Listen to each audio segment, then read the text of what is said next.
Oh my goodness. Time for more art. Time for artsy times. No, but hello? Oak! Oak subscribed. Why did Oak subscribe? Because she's amazing? Because I appreciate my friend and her companionship?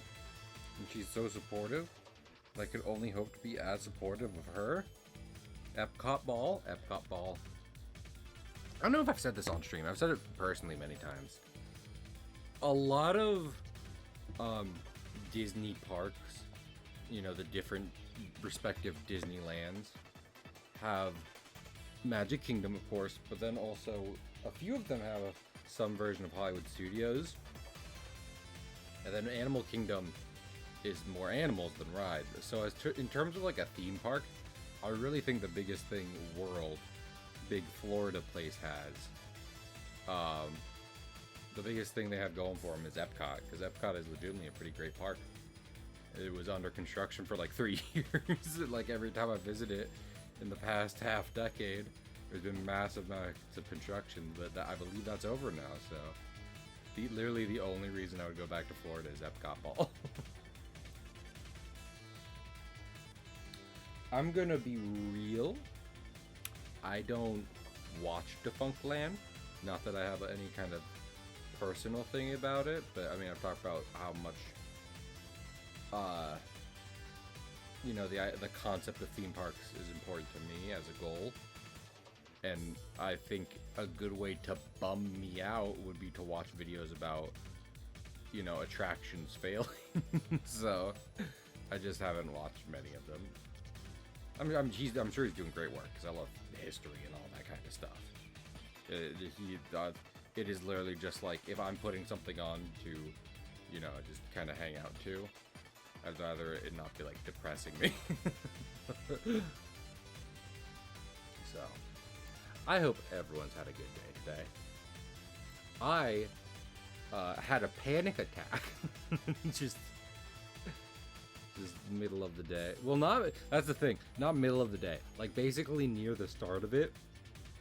And I've had many panic attacks before. I know, impressive. But at the same time, this one probably wasn't as bad as so many of those. It was like, I don't typically collapse on the floor. So that's just kind of what happened. I laid down on the floor and I was like, this is better. But I had Oswald out and he gave me little smooches. So I mean, like, it's really hard to. That helped calm me down. Pro tip for anyone dealing with panic attacks: fucking get a bunny. But yeah, I hope everyone's day much better than mine. Work went pretty good though. Not too hectic, which I like. Listen, amount of work is kind of a whole. I feel like I typically have to couch anything I have to say in terms of schedule or work thing as like, this isn't because I don't want to work. And part of that includes like me wanting things to go smoothly. You know? Like, a slow day isn't necessarily great because I'm not working, but when the alternative is everything's going haywire, and a middle ground where it's busy but things are going smoothly is probably my preference. I know I'm an insane person for wanting that in a workspace, but I'm really starting to think professionalism is a myth.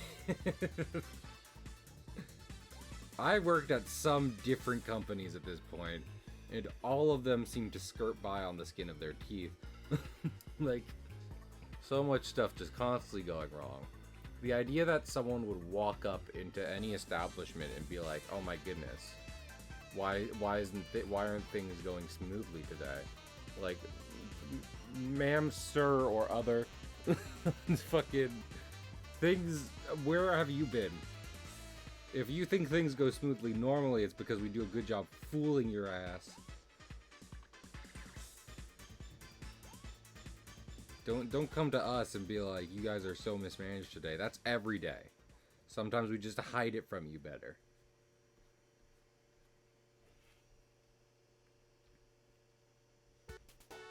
You know, I can definitely say maybe don't be rude to all customers, but like that's not a good way to run business. But at the same time, there's you have tickets to burn. You know what I mean? In that there is both a type of clientele and amount of clientele where you're like, this person is such a jerk to just everyone that it would be more efficient to kick them the fuck out of here and just be more efficient, more gratifying to kick them out of here than it would be to continually have their business. And man, I strive to find those people. But yeah.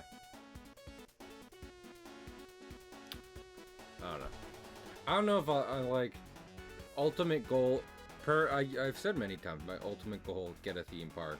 Personal goal, get a boat.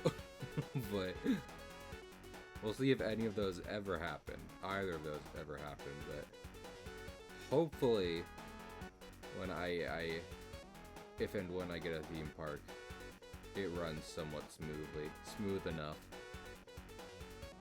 that it isn't considered some kind of defunct lane.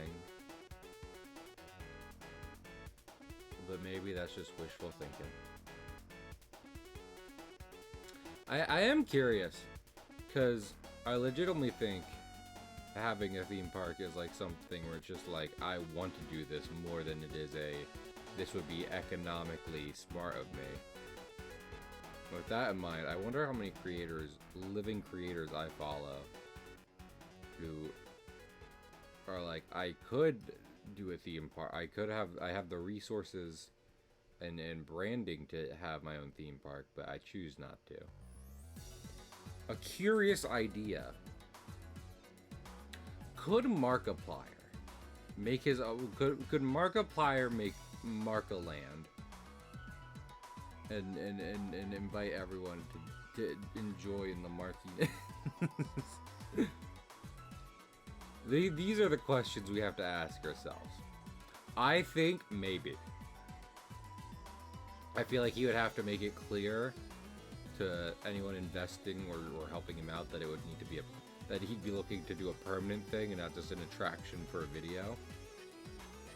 And then I guess go from there, find a way to include stuff from things he's done without stepping on the toes of, you know, the game creators who he doesn't necessarily have the rights to, but has commentated over their video games in order to help raise awareness of himself. That sounded so heavily critical of Let's Play. I think it's neat Let's Plays exist for so many reasons. One of them being that, like, in the day and age where there's just fucking copyright strangleholds on everything, the idea that some people can be like, I'm going to take this thing created by someone else and do something with it is just fantastic. You ever marvel at that? I mean, I feel like if you've in some ways been in kind of the YouTube loop at any point, you might have heard different stories of just like this new content laws. They're watching football upstairs. I just heard a scream. If my family gets murdered upstairs, I won't know because I'll just think the team is losing. Anyway. But yeah, like there's been times where people have been like, I think a content law is about to rock the entire idea of Let's Playing. Oopsie. But it's gone by, so. It's also amazing how versatile it is when you really get down to it. Because, I mean, some games allow for a lot of expression. So, like, for example, Minecraft, which is, of course, the classic. And with that in mind, like, inherently, um, they beg to have people document emergent narratives from it. I wouldn't mind streaming like some kind of Minecraft survival series on here. I did a little bit on a modded server with some people in the community, and that was neat. But I feel like if I was gonna do like a whole dedicated series of it, I'd want it to be a solo playthrough. Especially since technically I've always used Minecraft for like the architectural and creative possibilities. So I haven't beaten survival mode because I never gave a shit. It's like, oh, I don't care about the Ender Dragon.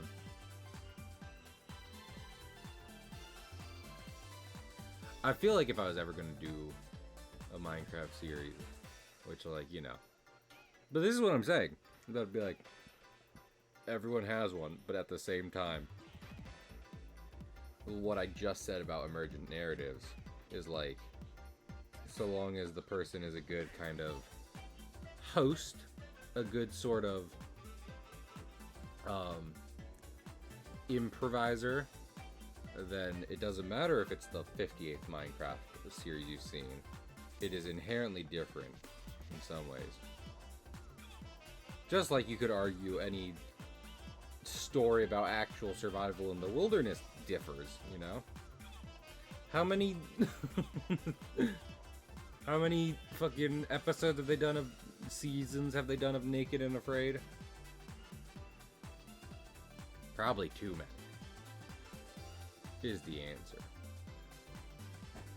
Maybe Naked and Afraid is good. I couldn't tell you. I've never watched it. And that's not me trying to cover up being the biggest Naked and Afraid fan in the world. I legitimately have never watched a full episode of the series. What I have watched is a different survival show via the online internet series Queens Who Like to Watch, where drag queens react to TV shows. And I forget what the fuck it was called, but it was like it was a survival TV show. And these people were like sabotaging each other. Like one camp of people sabotaged another, like the other's survival abilities. And like some people got messed up because they are in the middle of the wilderness, not taking proper care of themselves for like months. So some of them got really sick. And all I can think is like, if I go into a series like that, being like, okay, this is about who can last the longest, so I should just really hunker down and focus on survival, and then the other team tries to I don't care if I have another team who's like, Cahill, don't do it. I would be like, no, you don't understand. They've declared war. They will have nothing. It will not allow. Like my team would be like, well, we have the prize now, because all those other people just dropped. They're like, okay, clearly we've underestimated what opening up the idea of saboteuring would do.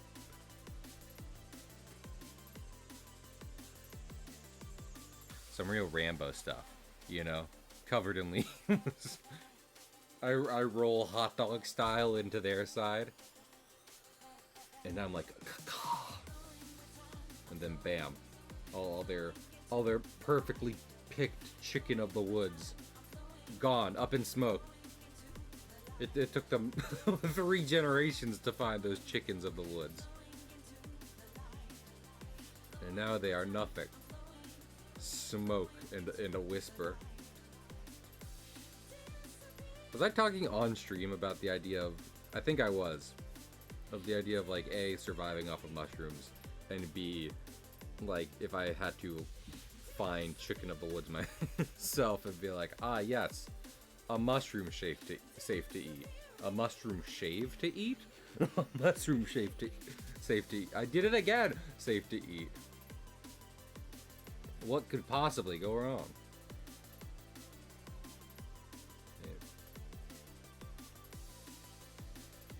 You know, very legitimately, if anyone here wants to see any NES or SNES games, hit me up, because I have a retro game store near me. I bought in some games I intend to stream from there, but I'd love more, because legitimately, that's what made me fall in love with Game Grumps way back in the day, when they would do more kind of retro series than newer ones. Not that I'm trying to fucking throw shade at. I've made it very clear I'm not trying to throw shade at the current Grumps. They just changed their content, and I was like, okay, goodbye. But legitimately, the idea of streaming from the SNES or NES excites me. So I was thinking about it because I would like to play Mega Man games in May. That would be pretty neat. Mega May or Mega March. Does Chair do Mega May? Is that where I've heard that from? I think that's also something just the official like Mega Man account on Twitter does. They're like, it's Mega May, guys. Worse, the Capcom still won't make a game. I feel like for all Nintendo's oddities, Capcom kind of has this one thing I catch them doing all the time, which is that they're really into milking a series and putting out a bunch of stuff related to it, like one after the other, until until the general audience / themselves are sick of it, and then they move on to another one. So like right now, after Resident Evil 5 and 6 didn't do too good, and they're like, take a step back. Now they pumped out a bunch of Resident Evils that have been received generally pretty well. The 4 remake is up for Game of the Year. And at first I thought they were going to launch into Mega Man again with 11, but we haven't heard anything about like 12. So I was trying the Zero games the other day. I don't know if I would really stream it. I like Mega Man classic formula, where in theory, no matter what order you're doing it in, you are equally equipped to handle any boss at any given moment, where it's like I don't need to worry about upgrading or getting more health. It's just like I have the same amount of health as the boss, and so long as I can get their bar down before my bar goes down, then I'm going to be a-okay. But in X and Zero, that doesn't seem to be the case. You seem to be wildly outgunned immediately. And while I think there can be points to that in different games, the fact that those are kind of those staples of the sub-series for Mega Man makes me sad. Because I'd prefer it if I was able to go up against different enemies in different eras of Mega Man, with roughly the same amount of health, or just generally, like, outside of maybe weapon, because I think in classic Mega Man, the series, it's just like the sub weapons kind of are like tools, more so than anything else. They are assisting, they are making stuff easier. Maybe the odd platforming power up to allow you to actually traverse different segments later that would otherwise be hard. But not like making you inherently that much stronger. But that's kind of seems to be the case with the different sub-series. Maybe I need to give the RPGs more of a... I mean, at the very least with the RPGs, it's like that's baked into the genre they are redesigning Mega Man around, as opposed to Zero and X, where it's like it's still a running gun platformer, except now you start out in a kind of a weaker state than before. I think the classic series allows you to just hop into the game super easy, but the remix of gain health and sub tanks are one thing, because sub tanks do inherently make it easier, but in such a way that you don't. They're out of the way. You don't necessarily need them at any given point. They're more a safety net. I think there are sub-tanks in classic Mega Man. There are definitely E-tanks, which aren't necessarily the same, because I believe in X, sub-tanks are like an automatic, don't worry bro, I got you. Just I'm on this. Does this look like a lady? I hope this looks like a lady. Should we give her like a beehive hairstyle? Or is beehives a 50s or 60s thing? You know?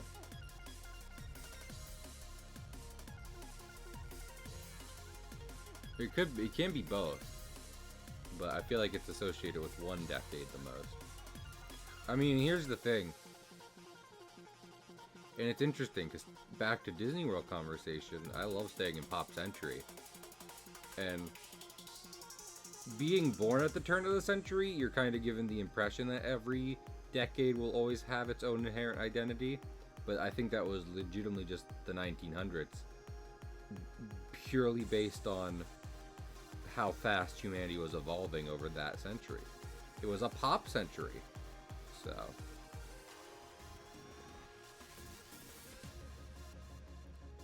I don't think I should count on like the 2030s being their own unique thing. That being said, I would argue the 19aughts and 1910s didn't have their own identity. You know, no one really talks about. I mean, their identity was still basically the 1800s and then World War I. But regardless, not as much as the other one. Oh hey, I did that thing I was talking about last stream, where I mentioned a period in time and then I immediately followed it up with the bad stuff that was happening. I think it's interesting, because I remember hearing that the producers of Cuphead were very careful about what animation tropes they included and making sure that none of them were based on problematic things that were acceptable at the time but obviously would not be nowadays. And I feel like I've seen some dispute about how successful they are, but at the very least the effort should be applauded, you know? Because I mean, I think they were more or less successful.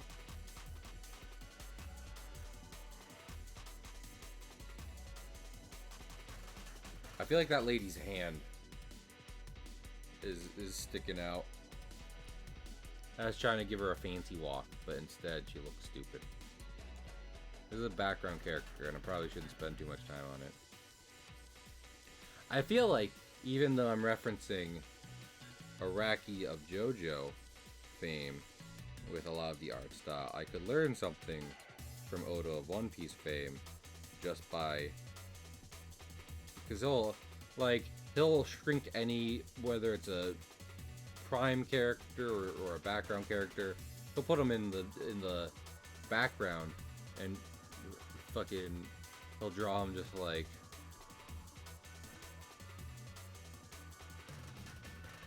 it's Luffy. He's just back there. You know, make it just Luffy is just like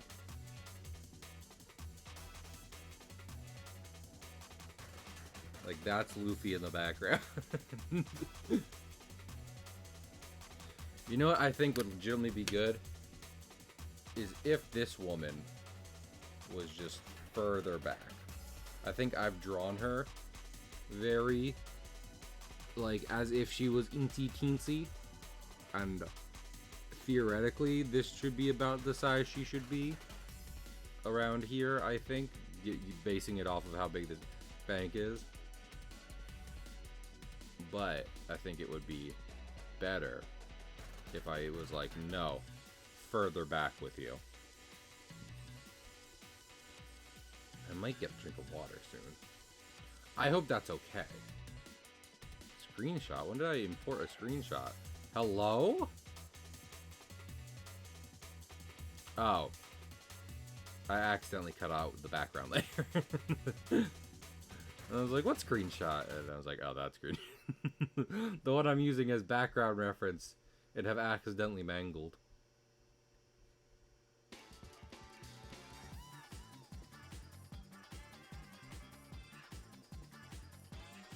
You know what? What if I put her like back near?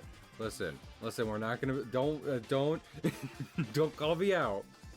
If I put her back near this pole, well, I can actually. She'd probably look better back here.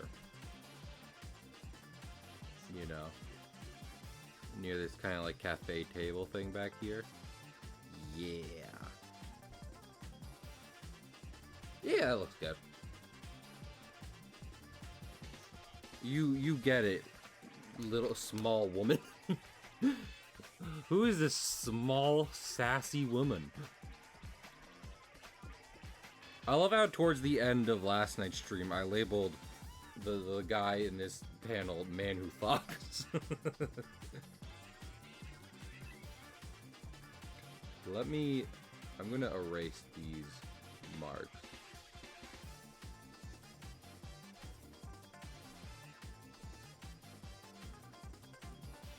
Because even though I'm kind of okay with taking this little shortcut where I shrink down the line art, I still don't want it to be like there are or tiny nothing no pen Cahill has that can make those tiny marks. How did this happen? I don't know if that makes sense to anyone.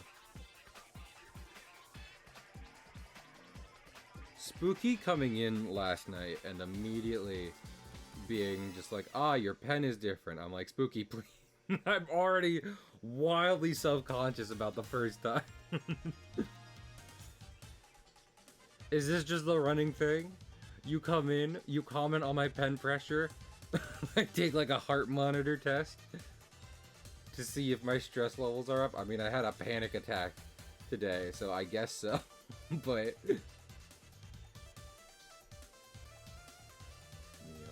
I don't know if I said it, but Oswald gave me little kisses while I was freaking out in my head a bit, so.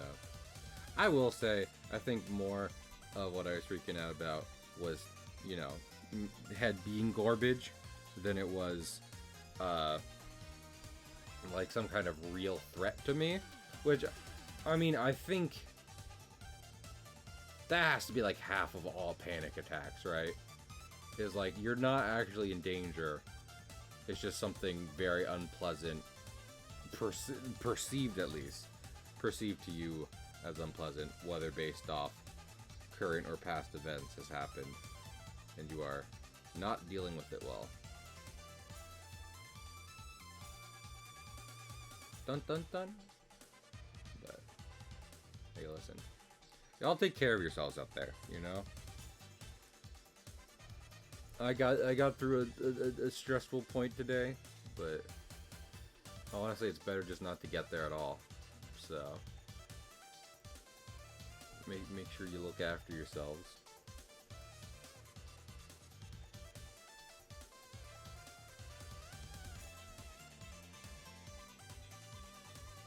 I am once again freaking out about how good background characters look. We might just have to say fuck it. You know? If I cared too much, then fucking the cut. This is what I'm saying, right? Like, I'd like to be happy with my comic, but being like, I've made it.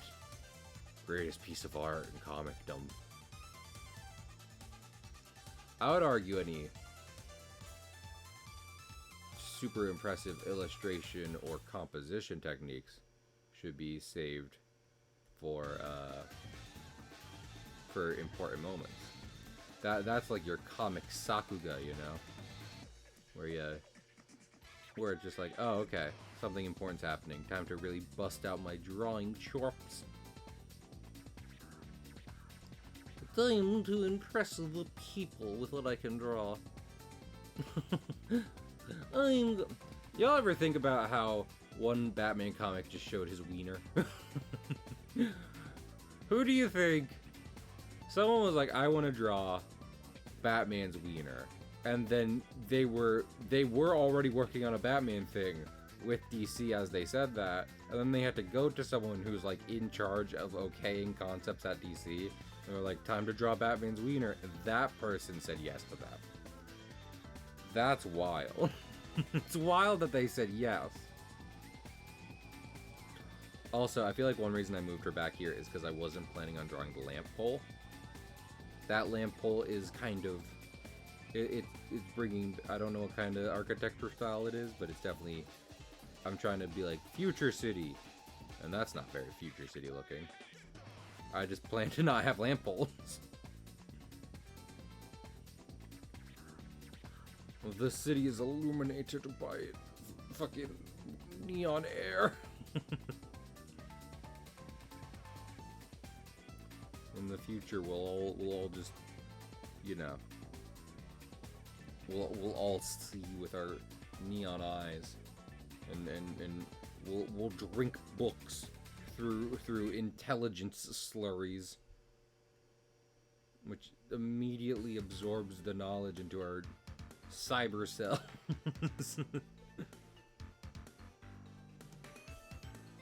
Okay, I wanted to make sure. I'm careful about using Spotify on stream to do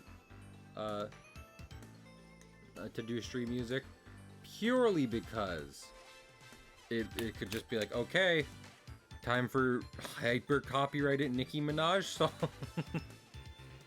I'm gonna go get, what was I thinking of? I'm gonna go get a drink and pee real quick. I know those are opposite ideas at the same time, but that's what I'm gonna do. I'll be back in a bit.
Back with my daily dose of hydration.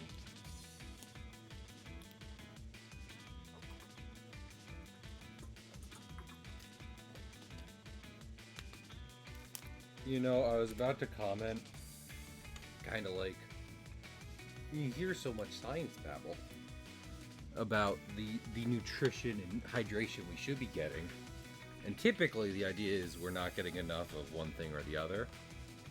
And it just makes me be like, are we just supposed to eat, drink, and sleep all day? And I mean, the answer to that is kind of yes when you think about it. Not to be, you know, hippie to hippie, but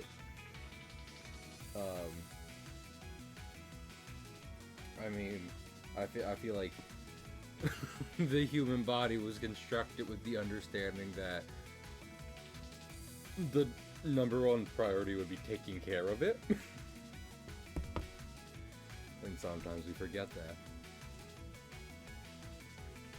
That's still, see, that's still the wildest thing about AI doing art. Is not necessarily because, like, you know, it's not even like it's impossible. In some ways it kind of is, because art is kind of meant to express emotions, and if an AI doesn't have emotions, as far as you can prove, and also it's not an AI, it's like pattern recognition shit. But regardless, I was gonna say, people do art a lot of the times because they enjoy it more in their free time than as a job, but like even then they'll enjoy it while having it as a job. So the idea that that would be the first thing to get automated completely is stupid. It's just like, ah, yes, we all let's all have fun working as entertainment for others to help relieve their minds of stuff, and then someone's like, nope, you don't get to do that anymore, and it's like, that's stupid. But I've heard they've had some kerfuffles of their own at the moment, so we're not I'm not gonna stress it too much, you know. I'm gonna be like, okay, y'all do you. I submit, you know, especially if it's only pattern recognition, it's hard for there to be an actual replacement for people. And granted, it still might be like, you bring the amount of people who are able to do entertainment down, which would suck, but enough people don't like a thing and it just won't happen. So I plan to interact with AI shit as little as possible. I was thinking just before stream, I was like, I could use like a voice thing to make a funny meme, but I was like, honestly, I'd rather use my own shitty impression than a voice duplicator, whatever they would call it. Do they have official names for that yet? The ones that take public's voices that have been recorded and are otherwise in public record and make it say a thing by sampling how it says different syllables and shit. Is there a specific name for that? Or is it just like shitty impersonations .biz .Uruguay?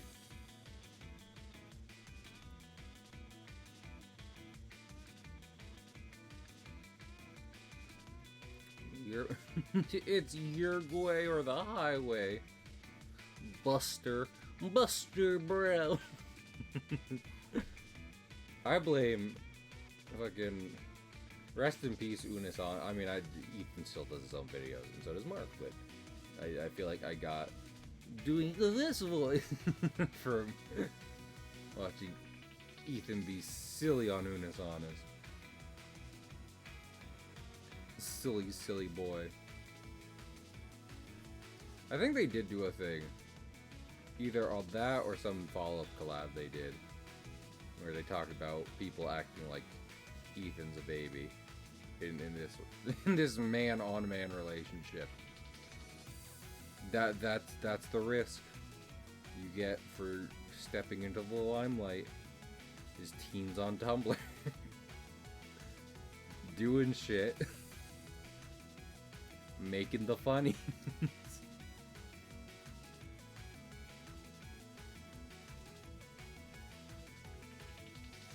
I was about to talk about how, like, those drag queens I watch, they've talked before about, like, lesbians on the internet shipping them. Like, are lesbians big fans of drag queens? But Deja introduced me to those drag queens, so the answer is so most likely yes.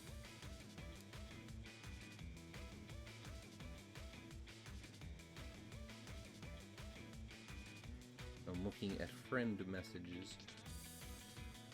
You know, even if it's slow, I kind of still don't want to go into work. You know? I kind of say that to my family, and they're like, get a different job. But I would like to work on like this, on something I feel is worth pursuing and making progress in. And if I just sat home all day doing this, then hopefully something amazing would come of it. But I'm not getting paid. I'm not getting paid for this right now or anytime in the future. Trying to do Patreon really stressed me out when I committed hard to it. So I feel like if and when this goes live, I'm gonna see if I can get its own like comic website set up. Then the smart thing would be just to be like, hey, please donate on stream, and I'll do more comic. I'll feel real uncomfortable if we do like a subscribed thing and I can't make it my full-time jazz.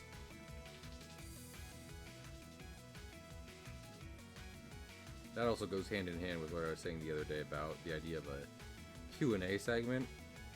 Even though I wouldn't want to put a paywall behind over the Q&A, any Q&A shit, it's like, that's a pretty good reward for donating. It's like, hey, I have a question. Submit a question for the Q&A segment of comic. You know comic?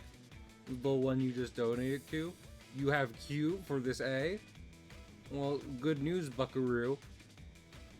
Then, since you just donated for it, I will let you have a Q I might A.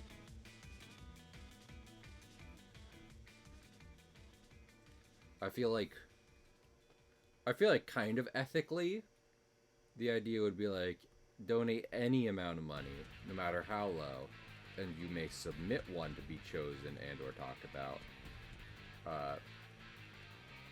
And then like a certain amount of money is like, okay, this is going in the Q&A segment. That would probably have a screening process too, though. As in, like, I already answered this, so I'd rather you not donate a whole bunch. Because I'm probably not going to put this in again.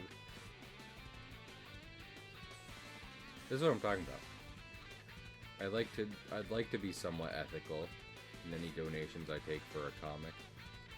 For my content being enjoyed and paid for by others. But how do I make it worth it?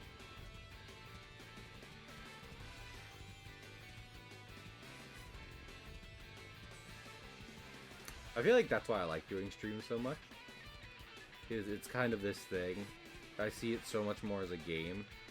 Where I'm just like, I'm going to be a clown on a unicycle. And you guys will get to decide when I've done a trick worthy enough for you to throw like coins at me. So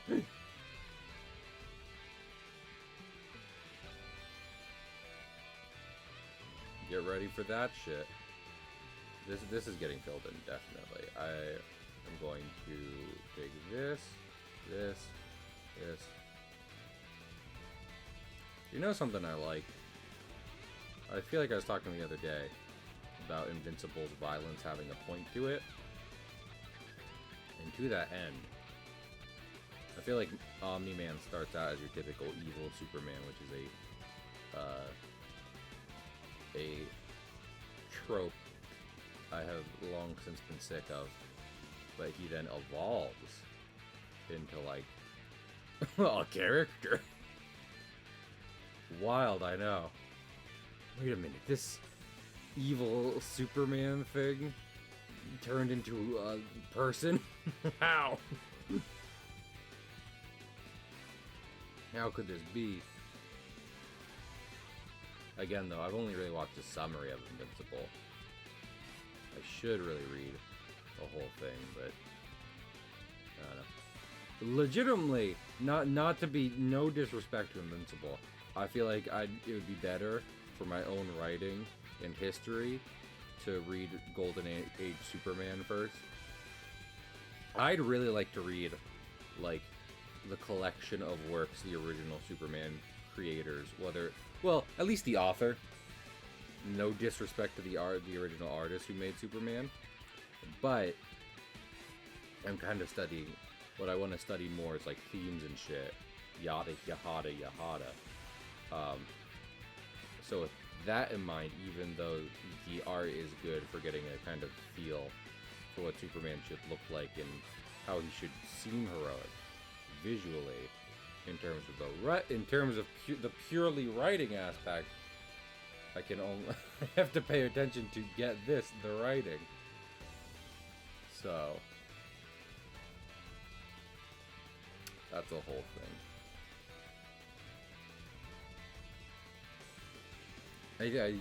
Superman is just very, for so many reasons. I think I would consider myself a Superman fan. At the very least, you know what I need to watch more? I need to do more rewatch of the animated series, because that's honestly slept on more than it deserves to be.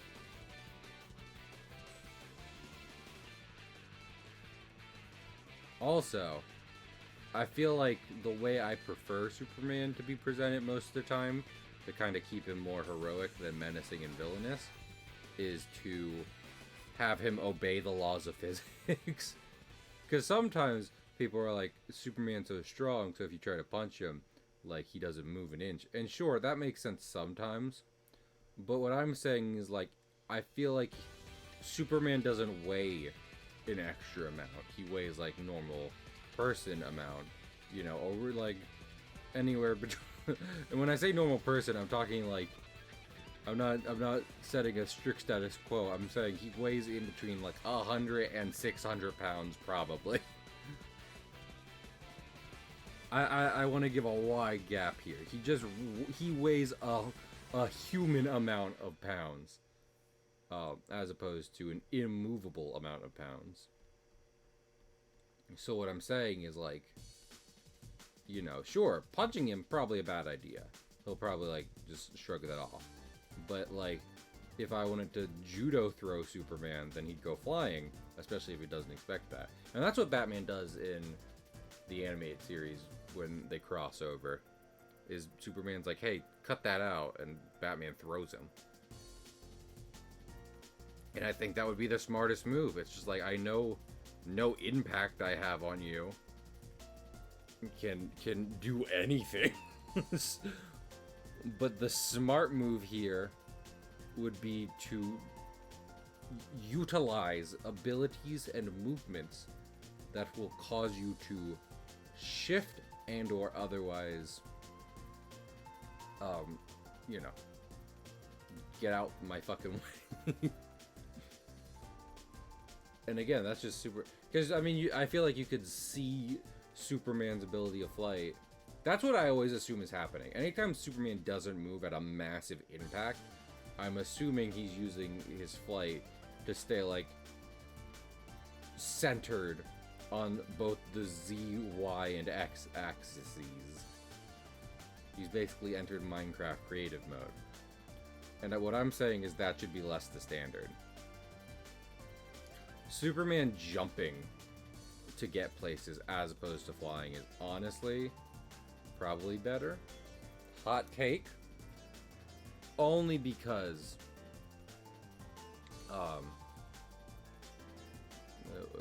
it brings him down to earth. Ah, that's a stupid joke. But no, legitimately. It, like, it allows him less to... It doesn't let him quite literally stand over people as much, you know? Superman helping like, you know, letting a child fly on his back is fantastic imagery. But if I kind of sacrifice that for him not quite literally lauding over Batman or whoever else, then I'm willing to make that sacrifice. To be fair, jumping works as well as flying in space. Granted, you probably need like a device to help control yourself a little bit. If you're jumping as opposed to just fully entering Minecraft creative mode. But they're essentially the same when you lose all gravity, you know? Superman jumps hard enough to exit Earth's atmosphere, he's gonna keep going that direction when he gets into space. Spahase. So, with that in mind, there's nothing wrong with him jumping. He can still do space travel and shit. I like Superman. I'm glad I still need to watch My Adventures of Superman. I'm glad they made a magical girl anime Superman. Because so many anime figures now are people like, hey, that's just kind of Superman. And people are still like, Superman sucks though. And it's like, I think I said on stream once before, it's like, do you like All Might? Have you seen My Hero Academia and you liked All Might? He is, no joke, he's just super. That's just Superman. He's not even trying to hide it. All Might sans like injury, you know, sans Undertale, without you know, being in the waning years of his power, would get along swimmingly with Superman. They do fucking everything together. They'd be their own dynamic duo. Speaking of, I've seen, you know what I need to pick up? I was talking yesterday about picking up individual copies of comics. I need to pick up World's Finest, because I do like it when Superman and Batman get along more than fight. And if you don't know, World's Finest is kind of like the name of the duo they create when they work together. And them being friends is infinitely more interesting and cool than them being like, I hate you too. You know? Hospital. And Juice, do you like soup? Juice, do you like soup?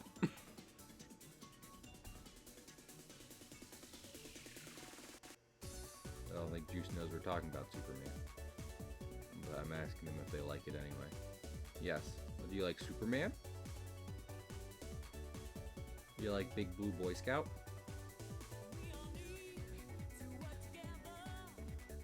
I was saying I do. It's okay if you don't though. You can like another hero, Juice. You can like Chainsaw Man. Mullet Superman. Mullet Superman's great. Yeah, that's...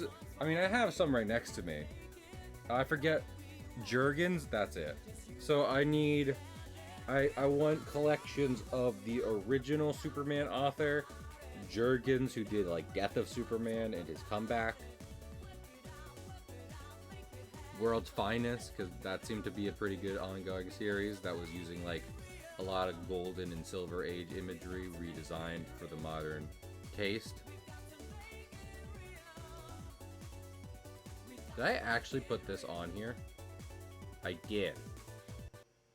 Okay. I don't mind that song. I just want to remember... again, I'm just monitoring Spotify so it doesn't fucking randomly be like... In your office? No.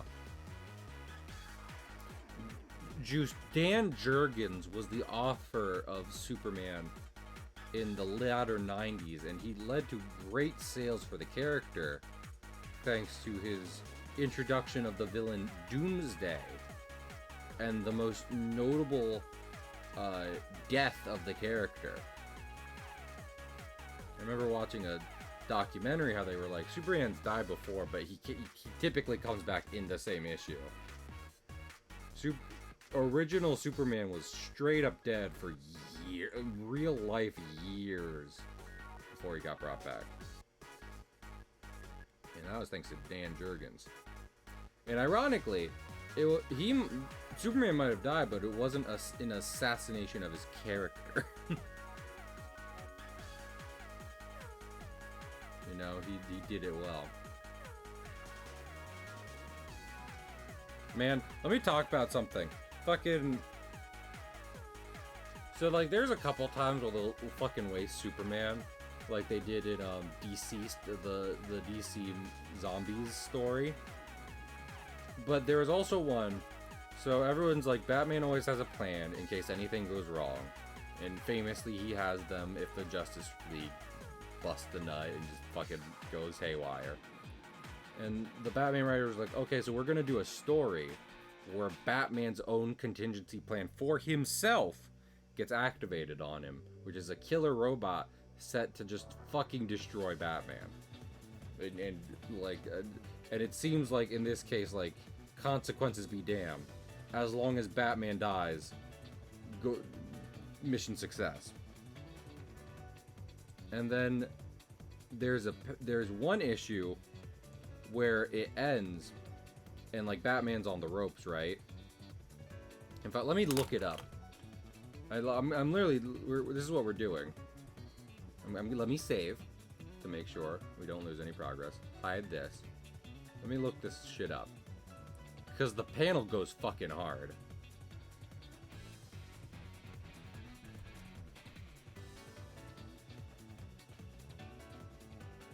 Where is it?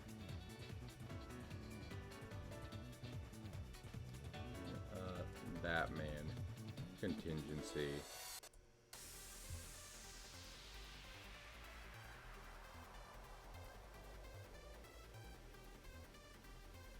I'm trying to look up the right panel. It's good art of Superman. Super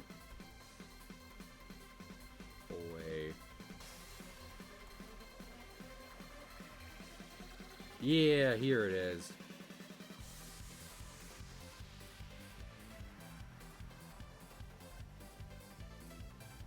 Fucking. I mean, you can see it. So let me bring this up.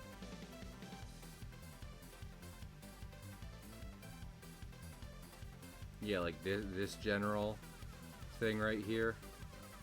That, like, Superman breaks into Wayne Manor as failsafe as being a dickhead, and he just strikes his pose. But then they both lose in the next issue. Like, it's bullshit. Fucking, they even have a very common trope is Batman being like, Clark, if I ever go wrong, you're the plan, buddy. You know, you're who I trust. Also, is the art not? What happened to the art? Hello? What is this? I think I need to get rid of the art window.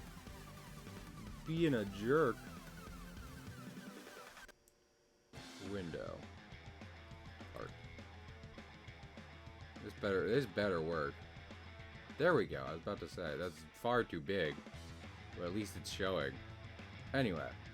Yeah, DC loves nothing more than sucking off Batman and screwing over Superman. Making Superman seem like a waste of time.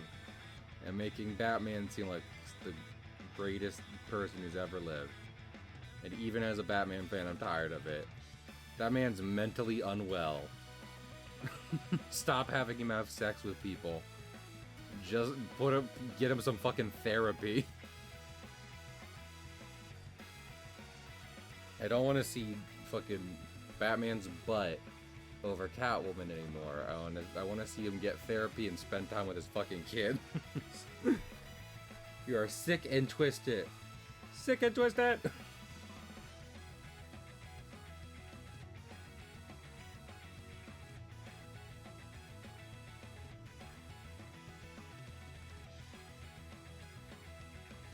I want to see both. You're also sick. Juice, you don't need to... I don't need to be calling someone sick and twisted, and you weighed in like, I guess I'll just throw in my two. Juice, you can't suffer that reputational damage. Come on. You make it too easy sometimes, Juice. Fucking... You know... So sometimes I'm like not even sometimes me, Ian Stealth, won't even try, and you walk into the frying pan by yourself. It's impressive and scary. You know I'm right. Fucking, I wish Ian or Stealth were here to clip that. Maybe I'll do it later, and that won't even be for TikTok. That'll be for us. Because fucking... Again, I'm like, calling from someone else and be like, you sick bastards. You come in here. Well, did someone say sick bastard? Someone say deviant sexual taste? Yeah. Should I introduce myself?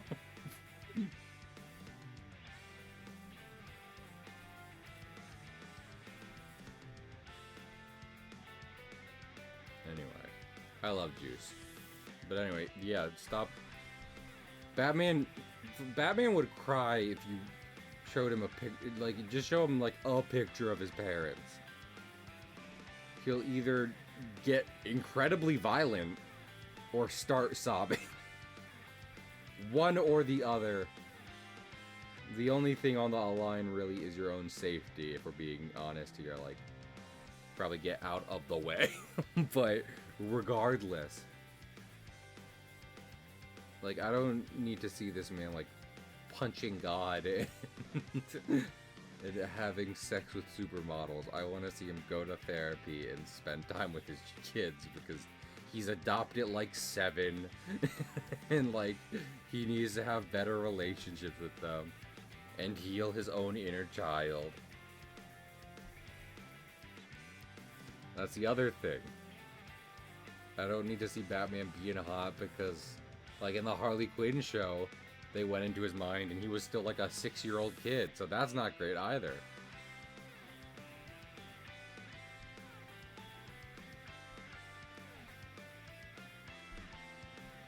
Oh, Batman, my Batman. No heroing, only adopting.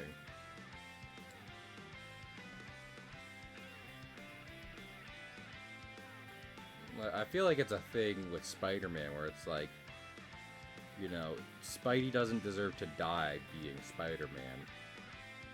Batman's practically asking for it every other night. He's like, I want you to do it. Come on, do it. Coward, I want you to. Shoot me right in the bat symbol. Actually, that's his trick, because he has a lot of armor under the bat symbol. So if you shoot him there, where it's like a big red target, then it won't work. But yeah. Batman is like trying to get himself killed in the bat suit, and fucking sometimes fucking deserves it. But meanwhile, everyone's like, Batman, come on, chill the fuck out. Chill out. For like once. My guy. Could you chill? Could you Joe chill, man who killed your parents in most continuities? No? Bad timing? Okay. You know a character I want getting more attention? I want Plastic Man. I want more Plastic Man.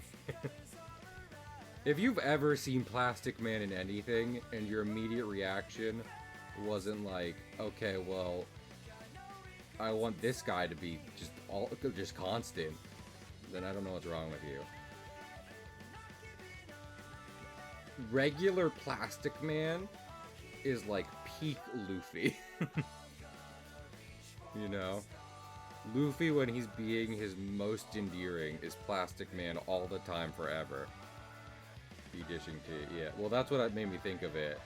Because once or twice, he's looked at Batman and be like, so, avenging your parents? So, doing this because of your parents' murder, huh? I mean, the big example, which I think Juice is referring to, and I'm referring to right now, is when he was in Injustice. Yeah.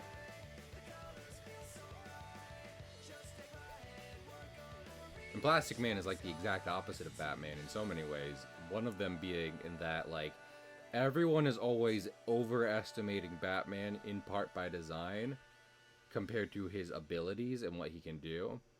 But Plastic Man, on the other hand, is everyone's always underestimating him, when theoretically he could be one of the greatest threats to just everyone. Just everyone.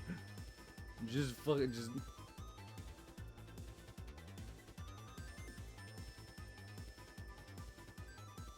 it would be impressive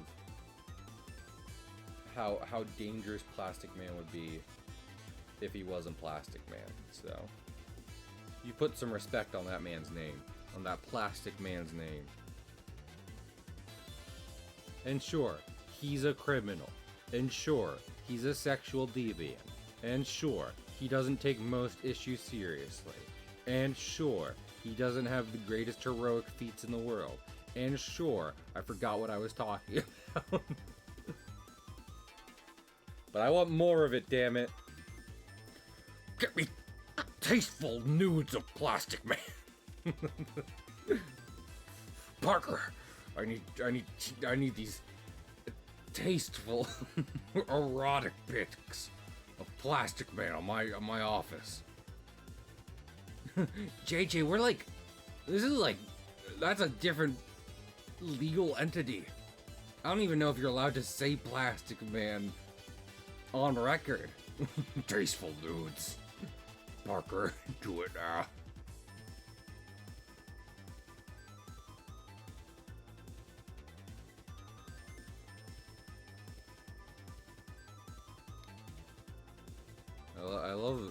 I love the comic where fucking Captain America calls out JJ for having a Hitler mustache.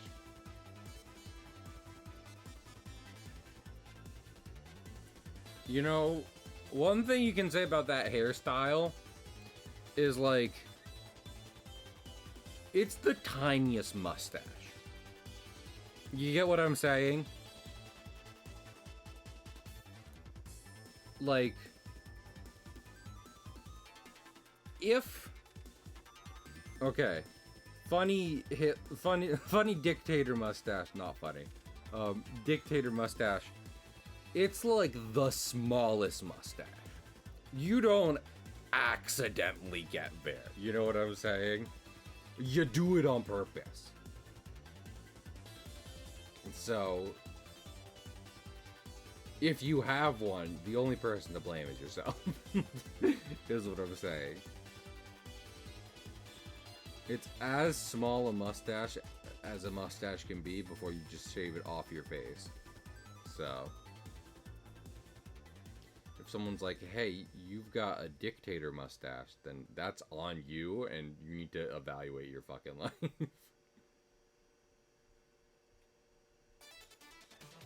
Look in the mirror. Aw. They were right. I don't have any mustache anymore. I used to. And I think it worked okay. I don't think, you know. I neither was, like, wildly handsome because of my mustache, but neither was I that much uglier because I had a mustache. It just made me look older, which was good, because I kind of have a cherubic face. So. And if I do a mustache again, I want fucking Goldie Roger mustache. I want this big ass handlebar that also fucking radiates pirate bastard energy. And no one can tell me that's a bad idea. I know it is. You can't tell me it's stupid that I want that. I know it's stupid that I want that. Oh my lord, I went to soup today. And they had one of those kid electric vehicles, and it was a Mario Kart. It was a real ass Mario Kart, except it definitely didn't qualify as a go-kart, because go-karts have like gas power. Go-karts have real ass engines in them. They're just smaller and not quite as fast as your average car. But this was, you know, battery powered. And it was like $300. This Mario Kart was this not kart Mario Kart was $300. And I was like, technically I have that money. Technically I could get it. Would I regret it later? Yes. I'm not setting up stream to film me in a Mario Kart playing Mario Kart. That would be hilarious, but I could only do it for like one stream before the novelty wore off. It wouldn't be I couldn't do it on more than Mario Kart streams. Because fucking... Because then I'm just forcing it because I bought a $300 Mario Kart. Fucking what am I gonna do? Play Gran Turismo in a Mario Kart? That's stupid. Now you're talking stupid. That's dumb. I just did a dumb thing and I'm trying to validate it. Jesus talking about tax write-off. I'm trying to validate the parking on this bitch.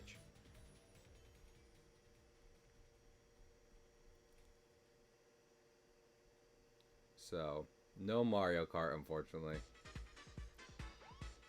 unless like, you know, unless I'm on one of those like YouTube videos where they're like, I donated X amount of money to a small streamer, and they're like, hey buddy, go get yourself a Mario Kart. I wanted to create a scenario where it would be reasonable for someone to give me that money, as opposed to just acting like anyone in chat should ever give me that much money.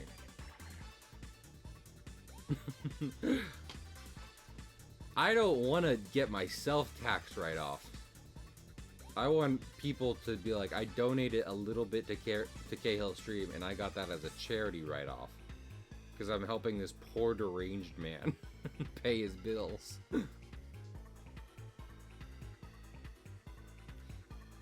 A charity has to be like a registered legal entity for you to write something off on charity as taxes, right? But that's what I'm saying, Paula, that's...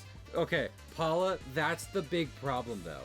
It's made for kids, and it's battery powered, so it's not gonna be that strong, you know? If it was a Mario Kart that I could squeeze myself into, and it went fast for adult, when it went fast for men, an adult Mario Kart for men, then sure, maybe, I guess. Wait, like, I know it's gonna be underwhelming if I try to ride it myself. There are kids down the street from where I live who like to play in their electric vehicles, so I'm sure I could get it for stream and then be like, here, Merry Christmas. That would actually kind of be a sweet thing to do. But, I don't know. Fuck it. But now that I've said it like that, then people know it's just like, Cahill did it for, he got the kids something for Christmas, after he did a stream in it. Isn't that sweet? Then Twitter will say, no, don't do charitable acts, because the fact you have to do charitable acts is bad in the first place, Mr. Beast.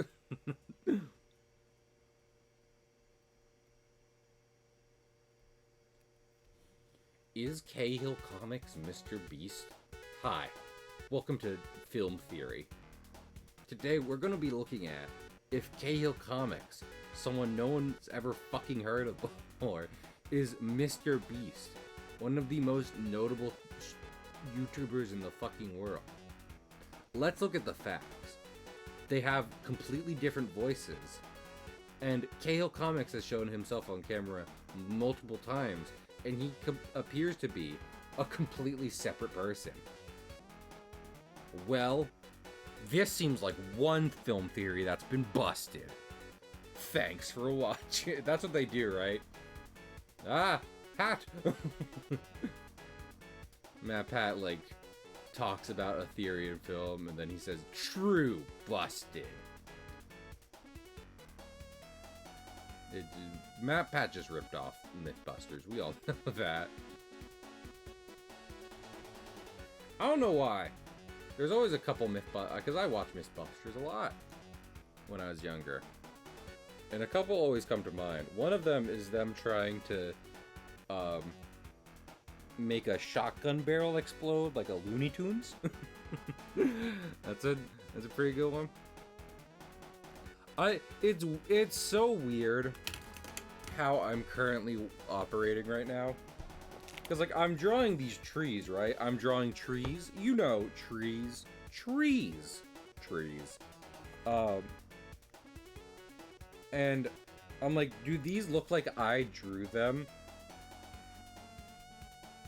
Does anyone else do art and freak the fuck out about that? I've gotta post this. If you're in Discord, I must show you.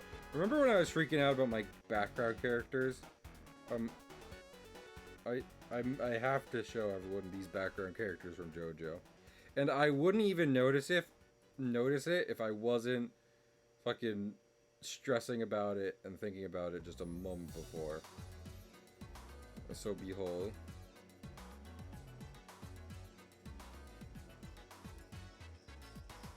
I think truly one of the craziest... The fuck is a trait? I think truly one of the craziest, like... You know how people will be like, in actuality, this anime only took place over yada amount of time. The craziest and most fun thing about that is Golden Wind. Because people will be like, the Straw Hats have only known each other for a couple of months. No, fuck that. The Straw Hats have been together for like 2 years across the entire thing in terms of term spent together. I don't care what any fucking math says. They're family and they love each other and fuck you. But Golden Wind is the opposite, where it's really fun to think about the amount of time that series took place in. Because Mista shot himself in like the leg like 4 times over the course of a week.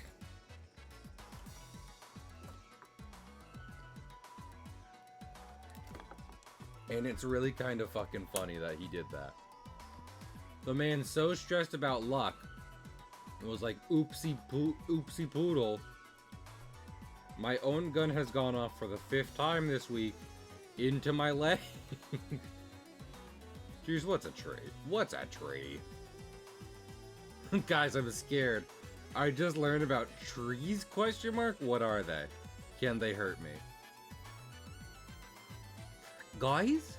Is this Freddy Fazbear?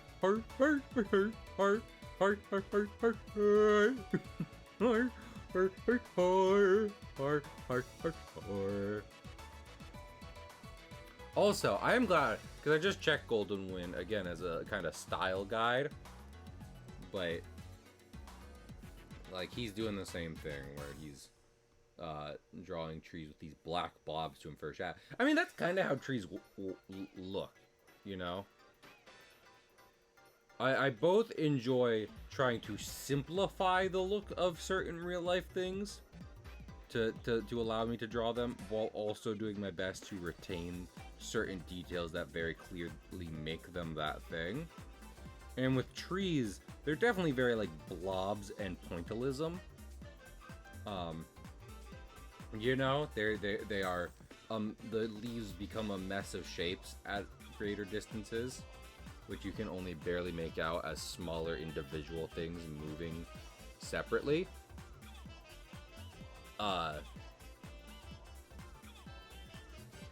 But in turn, the shadow on the trees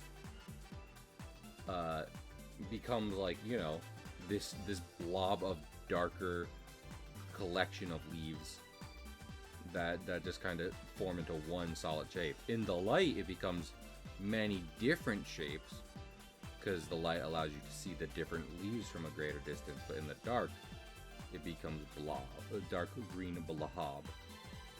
Also, that's right, Paula, I've been Freddy Fazbear this whole time, and I wanted to say congratulations on spreading that hashtag Fazbear spirit and bringing joy to children around the world. I will award you 1 pizza coupon. Heart. Freddy, just vamp. We didn't write anything for this part.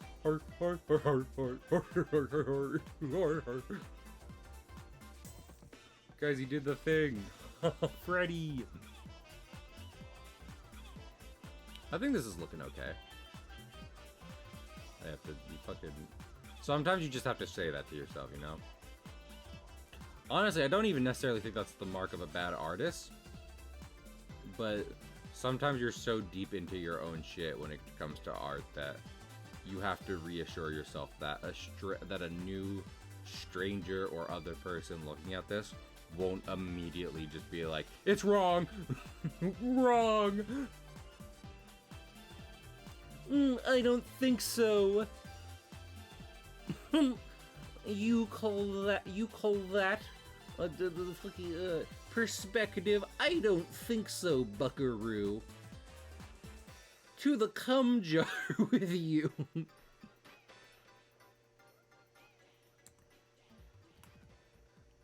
You really thought that was an acceptable use of shading? Not at all. To the penis box as punishment. Y'all want to see how I do, like, hyper straight, like, hatching?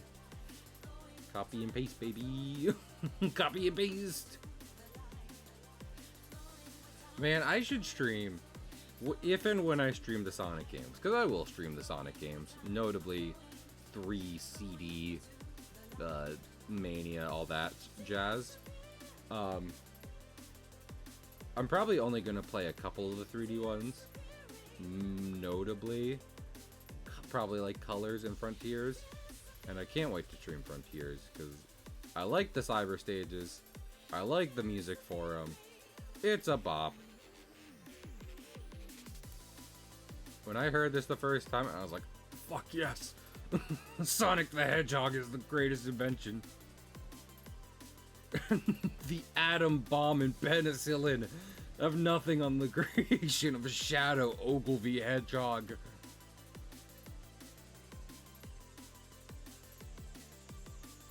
We've truly made it as a civilization with this one.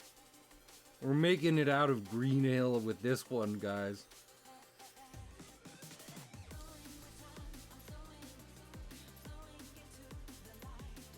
Am I an insane person? You know, like, am I just truly unhinged?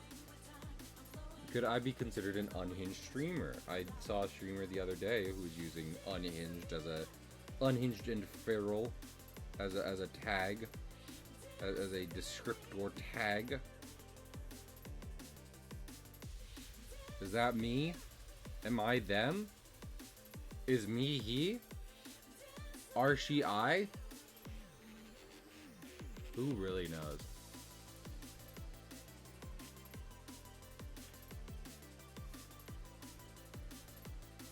Oh, that looks pretty good. Heck yeah! Look at me.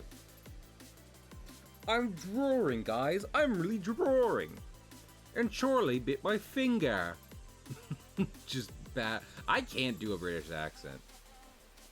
I do goofums on Britain time to time because I think it's kind of funny. But, I mean, one, you're a insanely old country. So, respect there. History would be... Even if you're like, Britain did bad things, correct. But also, history would be wildly changed if Britain just stopped existing. That would be a wild thing to happen. In recent news, the country of Britain is gone. But also, I can't do your accent for shit. Gun to my head. Asked me to do a British accent. My odds are bad. Gale, you must do a British accent now. Oh no.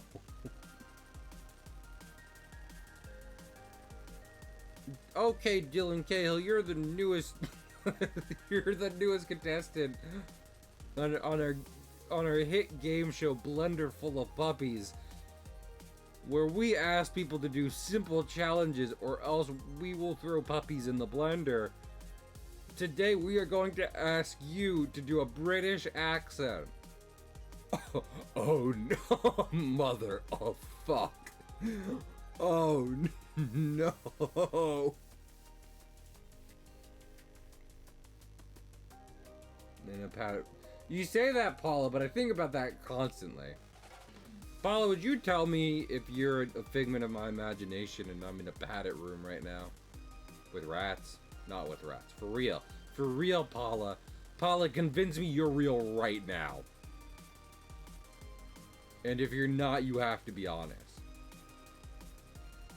It's the law.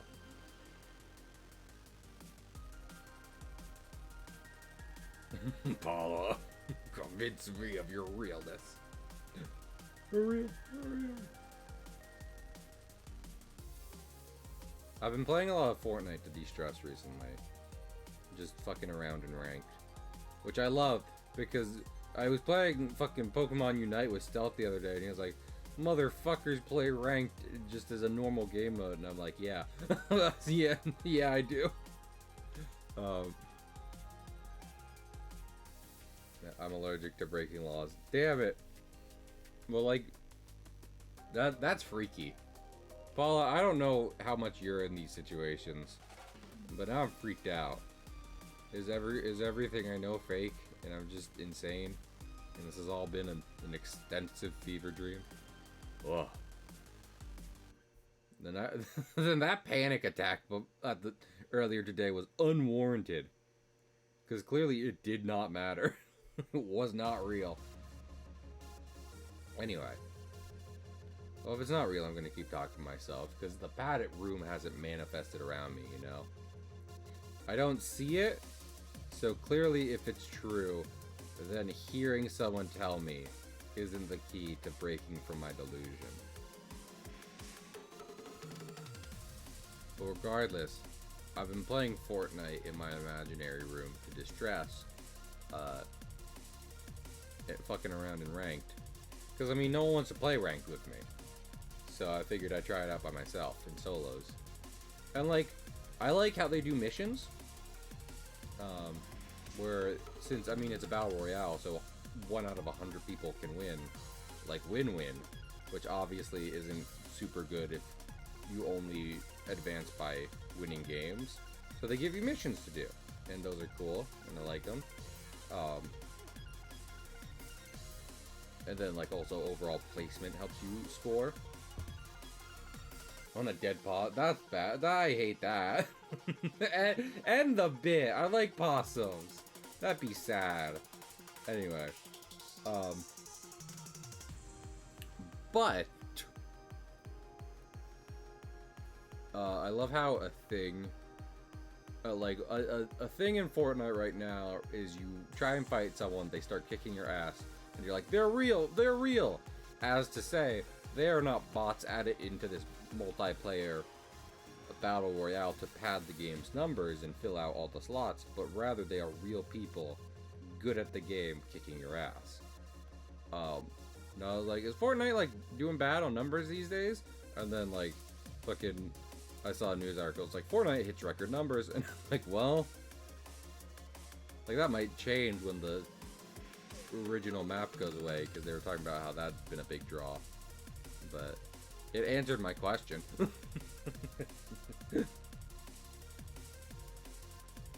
They're real. Shit, they're real. Every now and then, this is something interesting. Every now and then, I have a moment of, like, big lucidity where I,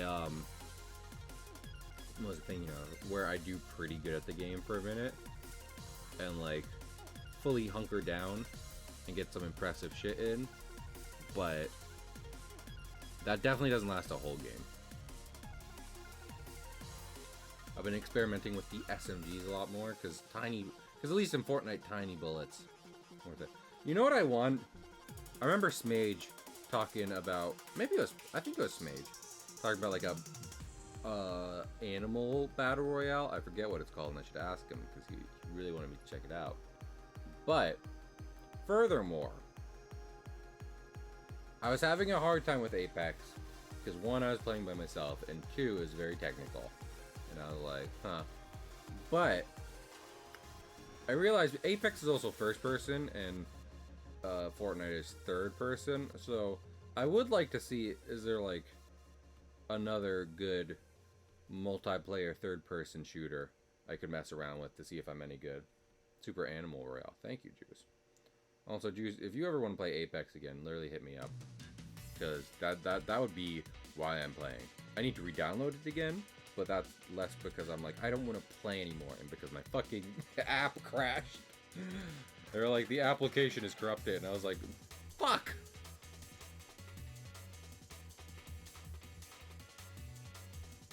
Not really a royale.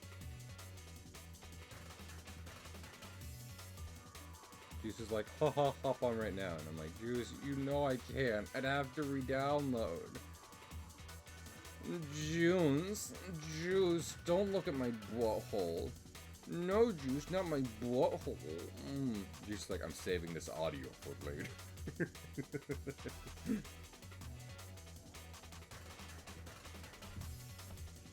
Juice, the type of motherfucker to have extensive audio files on their friends.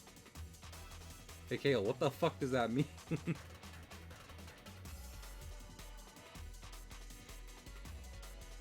I really slandered.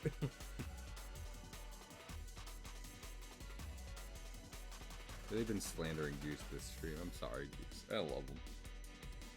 I wouldn't ask you to jump on right now. You've done it before, remember? You tore me away from my print now. That was me. I tore me away from him. My butthole. My butthole. Hey girl, I wanna go on a butthole sniffing adventure.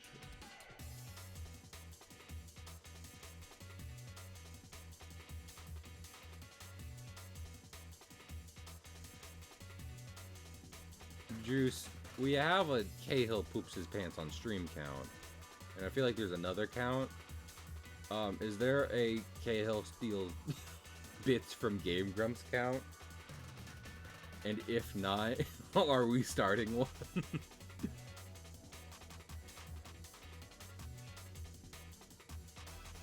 Okay.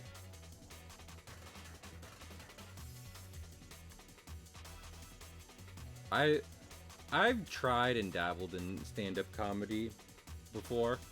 I will say, before everyone's like, oh, cringe. I did do one show at a talent show one time, and it went well. People were like, Cahill, you killed it. And I was like, oh, thank you. And I was like, I don't want to do it again. My last joke almost failed, and then I pulled out like an emergency ration, basically. I pulled out like this fucking emergency bit I had, and that ended on a stronger note. Which is good. But I feel like one problem, and why I wouldn't ever extensively consider stand-up comedy, is like while I'm shooting the shit on stream, I can be like, this person said this, and I make it, and that makes me think like this, you know, that kind of shit. You can't do that in stand-up comedy. That's straight up joke stealing, and I get it and I respect it, but considering how much of that is observation, when you want to make an observation based off someone else's shit, and it's like, no, against rules. And it's like, then it almost walls you off from the subject altogether, I found. And I'm just like, how do I even go on?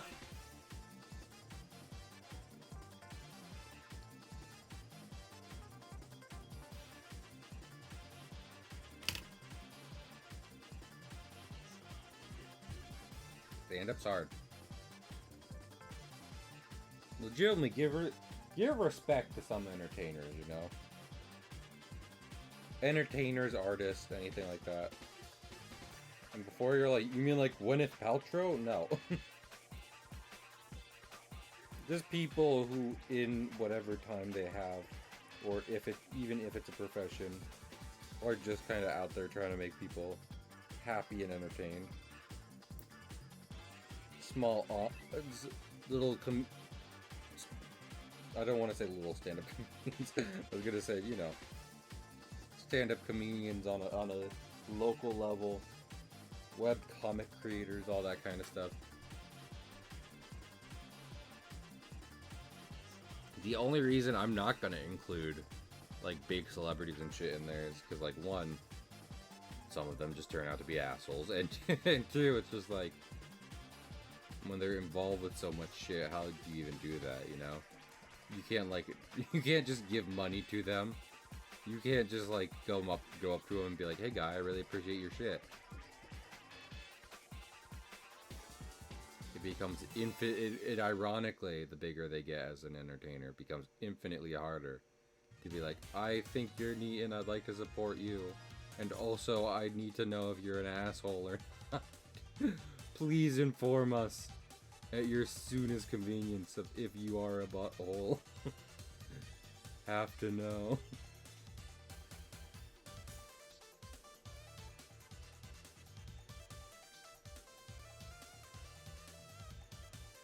You know, speaking of supporting creators, I really want One Piece to switch to monthly. I don't know if I've said this on stream specifically yet. I'm worried about Oda. I don't know what power I have over that. If someone could inform me, if someone could be like, hey Cahill, this is what we can do, I'd be greatly appreciated. Not the biggest problem the world's facing right now, but he has created and continues to create great entertainment for people. I think the least we could do is make sure he's healthy and not destroying himself. So I don't know. If anyone's got news on that front, you let me hear it. I'll throw what little weight I have behind it. Not just because I'm a skinty little baby, but also because I do not have the greatest following online. I have the greatest following online in terms of quality. Y'all are some great people, and I'm honored to have you around. I'm in quantity, which arguably is not better. Like, I got 300 fucking homies who rock and just make the world a better place. Better than I have 2 million buttholes. And this has been a butthole heavy segment. Let me use chapters on YouTube for the first time ever to be like, buttholes here.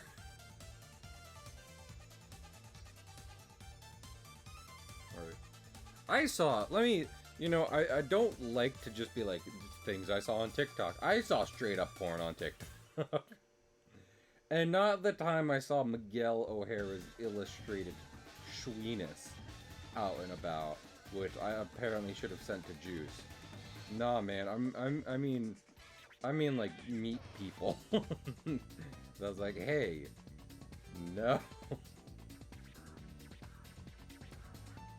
At least with art, especially when it's fan art of a character, NSFW fan art of a character. It's like, that's an artist's work.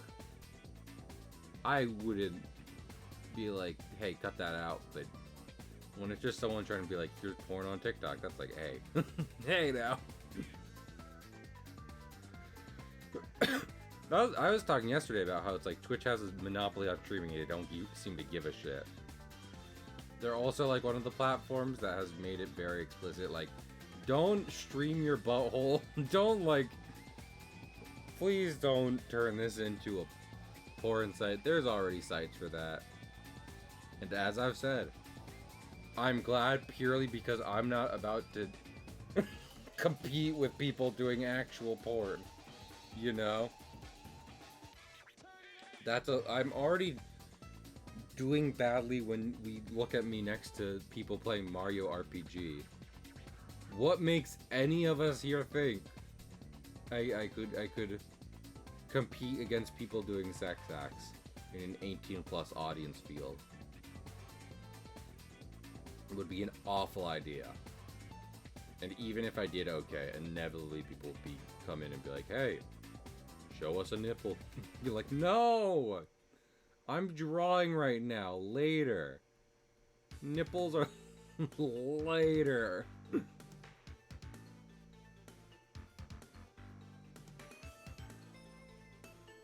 So.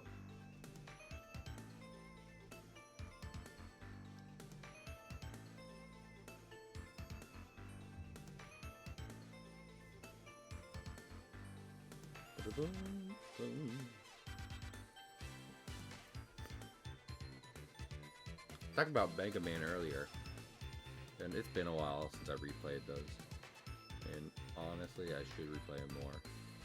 I mean, I was talking about how I got Final Fantasy VI. I'm trying to finish that for the first time. I got through like the opening act.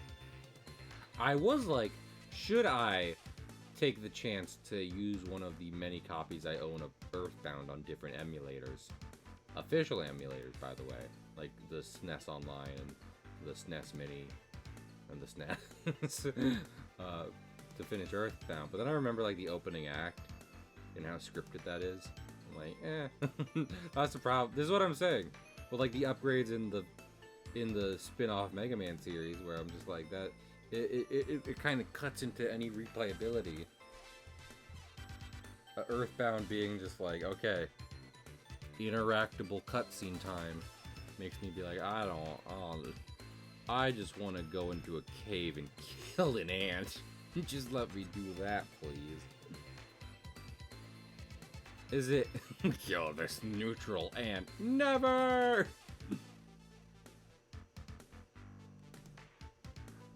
I feel like I should rewatch Adventure Time at some point. It will be a heavily curated rewatch, you know? And I'm not gonna cut out all the funny bits. I'm not just gonna be like, give me the lore. But I am going to be like, hey, I don't vibe with this episode. Skip. Very immediately I got the idea of this episode. Whoop. Over we go. Because I don't think necessarily that Adventure Time threw spaghetti at the wall, you know? I don't think it was all just like, we'll do whatever the fuck and see what sticks. But I do think they got close to it, you know? Like every now and then they went out on a limb to be like, this episode, and not all of them work. Some of them are just like, eh.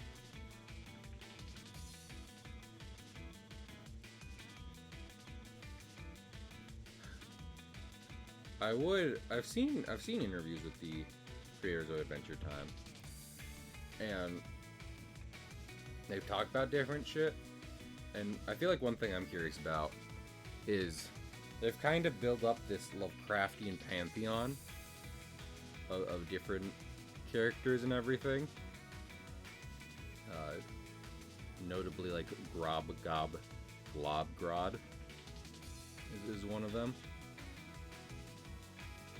And I'm like, is that a big influence? Or y'all like, I can't get enough of horrors beyond your comprehension. I mean, like, clearly it kind of is. You don't need to ask that to see like different pieces of the Adventure Time series just veering wildly into eldritch horror. But I'm curious how much of that was intentional from the start. Because one of the interviews I talked about, I was just saying, it was about the guy being like, I'm gonna make shit. He was like, I'm supposed to give them an idea for a series. Time to make one up on the spot. Adventure Time. And that's great. And sometimes that's all you need. It's just like, I'm gonna just spit this out, see if it works. But I also don't think that the creators were necessarily just wholly in the dark when starting the series. I think they were like, yeah, I got some places they can go. I have no doubt the series was meant to mature as it went along from inception, you know? That they were like, okay, it's gonna be real silly at first, but man, are we gonna do some stuff.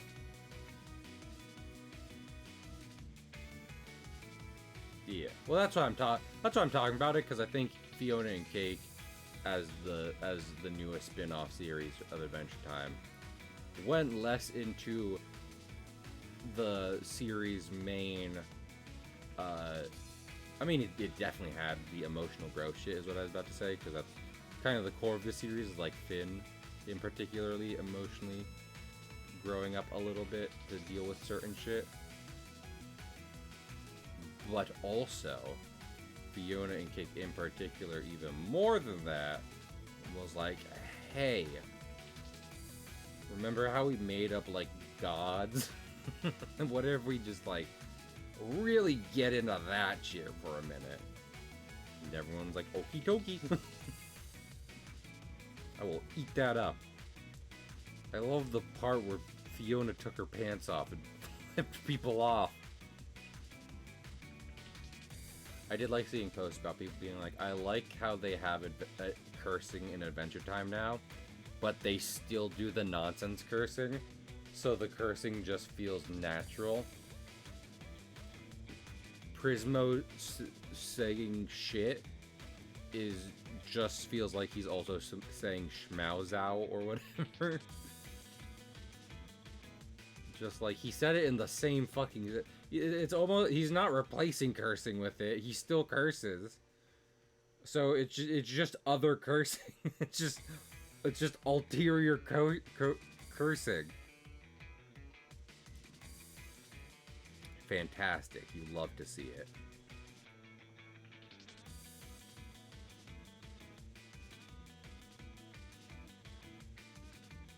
I would love... You know, if I end up... Oh my goodness. I might... Chat, keep a secret. I might get a PlayStation 5 for Christmas. I might. I really didn't want to ask for one. Because they are expensive. And... what was I thinking of? And I was like, and I made it clear to my family.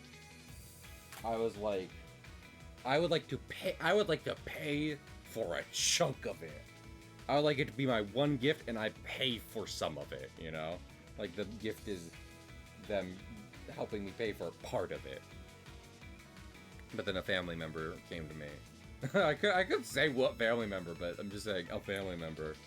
Because my fucking friends, Juice, my friends seem to keep score of my family members and what they do when I talk about them.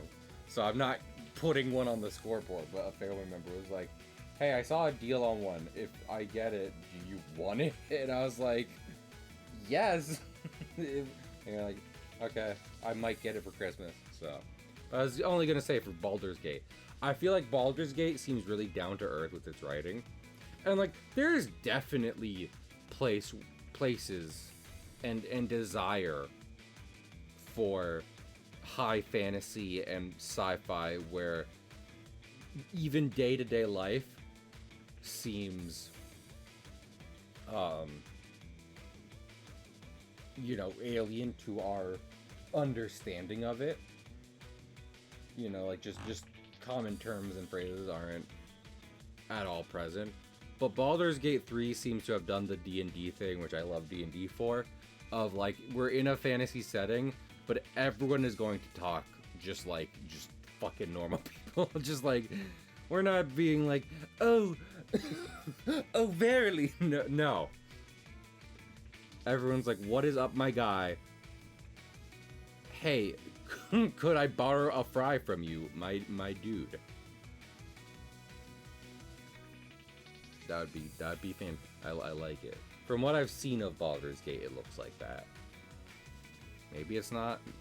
That's why I brought up the PS5, because if I get it, I'm gonna stream shit. I don't think I'm gonna stream Baldur's Gate, but I would play Baldur's Gate. So, yeah. I don't know. I think it was somewhat prudent to bring up because I was manifesting the concept a lot, you know. Be like, hey guys, hey guys and family, I'm thinking of this plan, because me getting a PS5 by myself would be a big expense for me, which might not really be worth it, and I don't want to ask someone else to do it for me. And so I'm trying to concoct this like half plan, and then that kind of fell through because life. So if it happens, I don't want to show up on stream one day and be like, okay, time to boot up the PS5. So I would still like to pay them back a little, even if it's a Crimbo present, because even if it's my one Crimbo present, wildly expensive. And that's why, and also why I'm trying to be transparent with chat, because I don't want people to be like, he bought a PS5 like it was nothing. This rich butthole. No, those shits are expensive. if I get one, I don't know how. You know? If you're like, Cahill, how'd you even do that? I'd be like, yeah, great question. I fucking love to know too.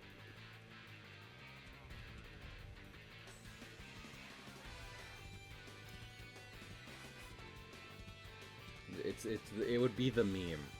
Cahill streams with his PS5. Oh, like Spencer from iCarly with the ostrich. Just like, what you got there? A smoothie. Should that be my first stream if I get one? Just like, what you got there, Cahill? A smoothie. Slurping a smoothie through the stream. It is still an if though, because they are like, I saw a thing, so maybe. So I'm not like, hold, if I go there on Christmas and they're like, I got you One Piece, I'll be like, fucking sick. Is this the Skypiea arc? Oh, fuck yes.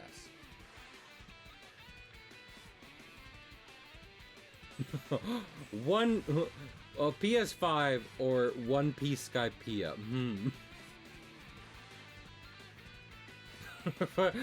Cahill, we couldn't get you a PS5 for Christmas, so we have kidnapped Achira Oda and made him sign a contract in blood to tell you what the One Piece is, and he can't change it. This is a fucking magically reinforced legal contract. He will whisper to you what the One Piece is, and then everyone in this room will be shot to make sure they don't know either. Only you and he. And be like, you should have just gotten me the PS5. For so many reasons. for so many legal and expense and ethical reasons, the PS5 would have been better. Holy shit. Holy crap, Lois. This is like that time I met Achira Oda and he told me what the One Piece was. Hop aboard and came along. All your hopes and dreams. Bum bottom. Family Guy.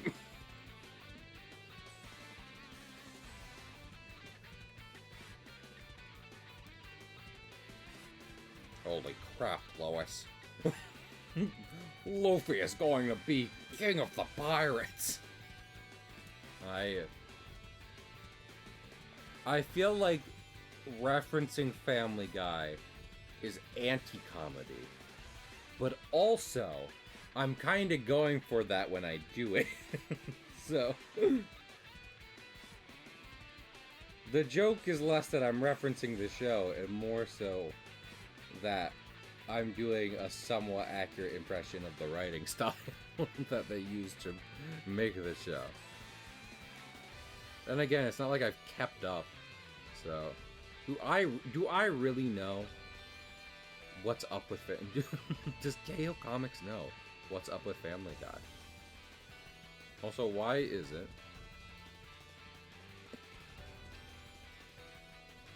This is my pen.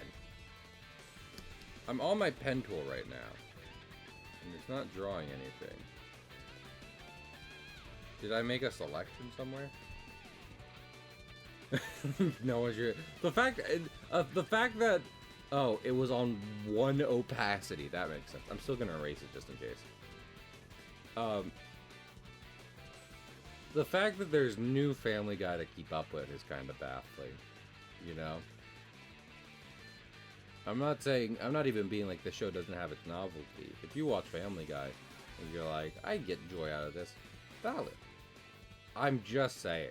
Much like SpongeBob. I fucking love SpongeBob. I don't like people talking about how it should end, but it should. It should. Because at some point it's just like, okay, we did it all. Regardless of quality, we jumped the shark. So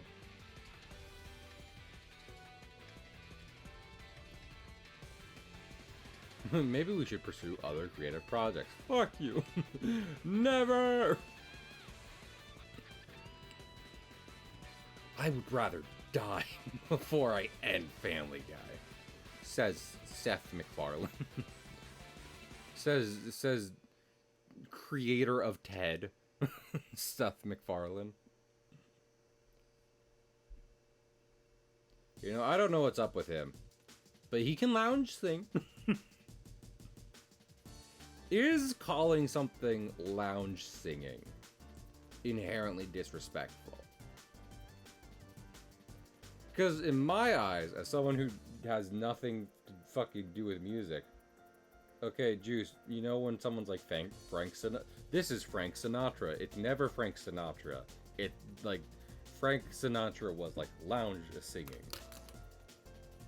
Where it's like very jazzy, but also they're kind of freestyling it. And every now they might even just make a comment where it's like, hey, lounge singing.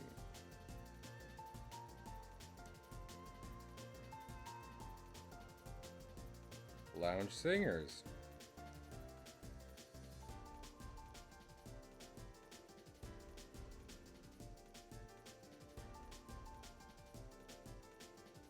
Frank Sinatra.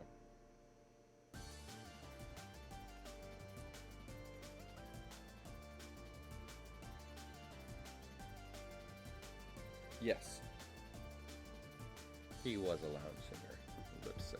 Because that's who I think of every time, but yeah. Typically whenever it's like Frank Sinatra sings X, it's not him.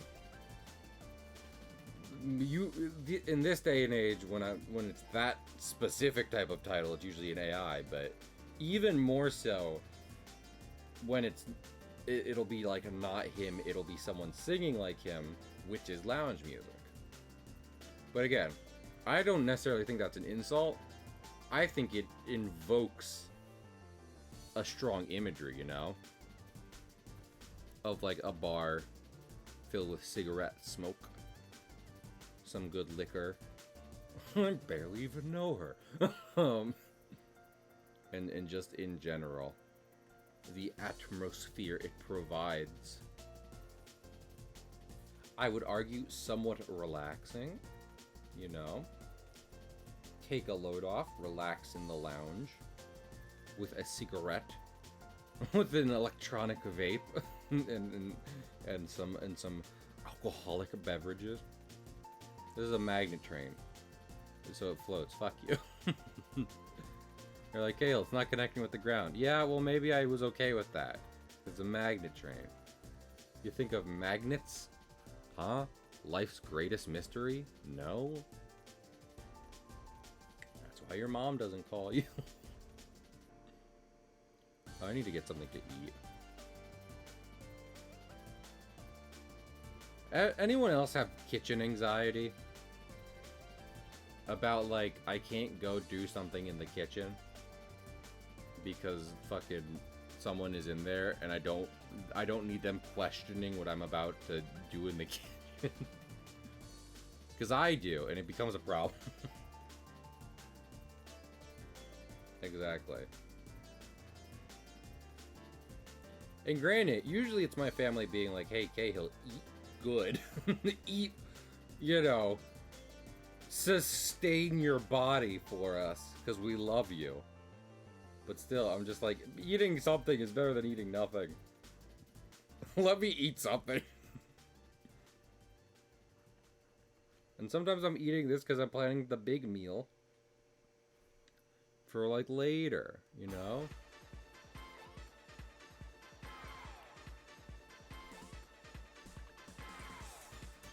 I think I'm gonna call it here. Today was kind of a more successful stream on several fronts than yesterday's.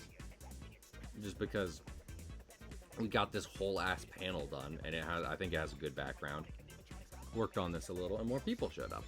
So I appreciate that.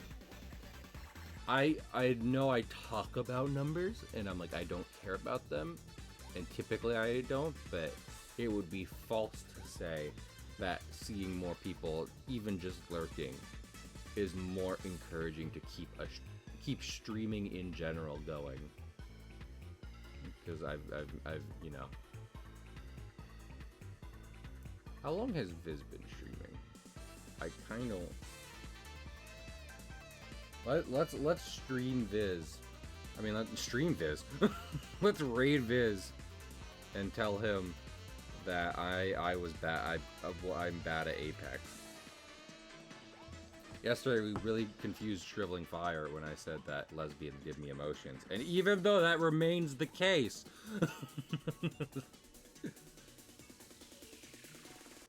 it's nice to get a new raid message to to keep people from freaking out. Anyway, I appreciate y'all. I'll see you tomorrow. You know, tomorrow we're not doing ARG. We're doing fucking Mario RPG, and that's exciting. So I'll see y'all then. Bye.